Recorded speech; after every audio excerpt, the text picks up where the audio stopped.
Caribe. Y Foro Indígena de Abya-Yala, Agenda Tema 5, Diálogo Amplio y con los organismos y fondos de las Naciones Unidas. Señor Presidente, el Consejo Internacional del Tratado Indio y la Red de Mujeres Indígenas sobre Biodiversidad de América Latina y el Caribe y el Foro Indígena de Abya-Yala reitera nuestro reconocimiento a su nombramiento como presidente del actual periodo de sesiones del Foro Permanente para las Cuestiones Indígenas. A más de 600 años de colonialismo, los pueblos indígenas seguimos resistiendo y defendiendo nuestros derechos sobre nuestras tierras, territorios, recursos, conocimientos tradicionales, idioma, espiritualidad y como visiones que se sustentan nuestra cultura para la protección de nuestra madre tierra. Desde fines del siglo XIX, los países han estado negociando acuerdos sobre las formas y mecanismos para mercantilizar todo lo que para nosotros es sagrado, y esto constituye una manifestación más de la continuidad de la doctrina del descubrimiento. Señor Presidente, nuestro conocimiento colectivo, manifestaciones culturales y recursos genéticos no son una mercancía que se puede comercializar como cualquier objeto en el mercado. Son indivisibles, colectivos, transgeneracionales y forman parte integral de nuestras identidades, leyes, instituciones, sistemas de valores y como visiones como pueblos indígenas. Durante generaciones nuestros pueblos han sido y siguen siendo los guardianes de la naturaleza, de la que todos dependemos. Por lo tanto, los estados no pueden tomar la decisión de incluir estos elementos de nuestra cultura dentro del sistema de la OMPI, sin reconocer el derecho a la libre determinación.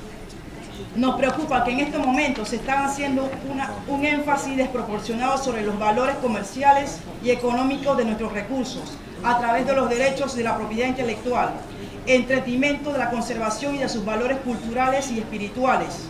La privatización y comercialización de nuestro conocimiento y recursos naturales tiene el potencial de destruir la integridad política, espiritual, social, económica y cultural de nuestros pueblos, los cuales constituirá un genocidio. Los pueblos indígenas no podemos comprar, vender, ceder, bajo licencia ni entregar nuestros conocimientos tradicionales, recursos genéticos o expresiones culturales tradicionales. Para los pueblos indígenas, nuestros cantos, nuestras danzas, idiomas, ceremonias y todos los elementos de la OMPI tan solo consideran folclore, forman los sustentos de nuestra cultura y espiritualidad, de la que somos herederos, guardianes y transmisores para proteger el futuro de nuestras siguientes generaciones.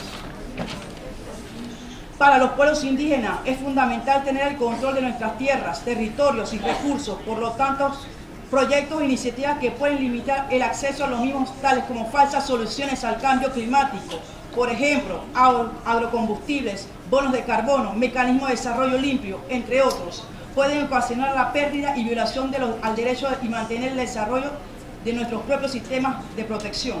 Señor Presidente, recomendamos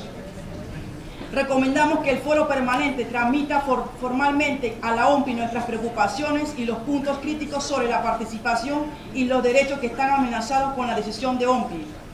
Participación plena y efectiva de los pueblos indígenas en pie e igualdad con los estados y agencias de la ONU al interior de la OMPI. Con sustento en el artículo 31 de la Declaración de la ONU, la OMPI sea consciente con el reconocimiento y respeto al consentimiento libre, previo e informado, así como nuestros derechos de establecer mecanismos para la defensa del derecho a mantener, controlar y proteger y desarrollar nuestro patrimonio cultural. También reiteramos nuestro derecho a mantener, controlar y proteger y desarrollar nuestra propiedad intelectual a dicho patrimonio cultural, nuestros conocimientos tradicionales y nuestras expresiones culturales tradicionales. Las organizaciones de las Naciones Unidas para la Agricultura y la Alimentación adoptó una política sobre pueblos indígenas y tribales como una manera de implementar la Declaración de las Naciones Unidas sobre los derechos de los pueblos indígenas. En este sentido, consideramos que la OMPI debiera retomar ese ejemplo y aprobar una política de OMPI sobre los pueblos indígenas con la participación de los mismos. De igual manera, el Comité de Seguridad Alimentaria adoptó una decisión de establecer un mecanismo de la sociedad civil, dentro del cual participan representantes de organizaciones y pueblos indígenas. Quizás la OMPI quisiera considerar a establecer un mecanismo similar para mejorar y y mayor participación de los pueblos indígenas en su instancia de toma de decisiones. Hacemos un llamado que el Foro Permanente recomendamos a la OMPI establecer un mecanismo similar de la participación como el de la CSA. Finalmente, instamos a la OMPI a impulsar mecanismos para controlar y frenar la privatización y apropiación indebida de nuestros conocimientos tradicionales, recursos genéticos y manifestaciones culturales, y permitir que seamos los pueblos indígenas quienes establezcamos nuestros propios procesos, sistemas, metodología y estructura de protección de lo mismo. Muchas gracias. Bravo.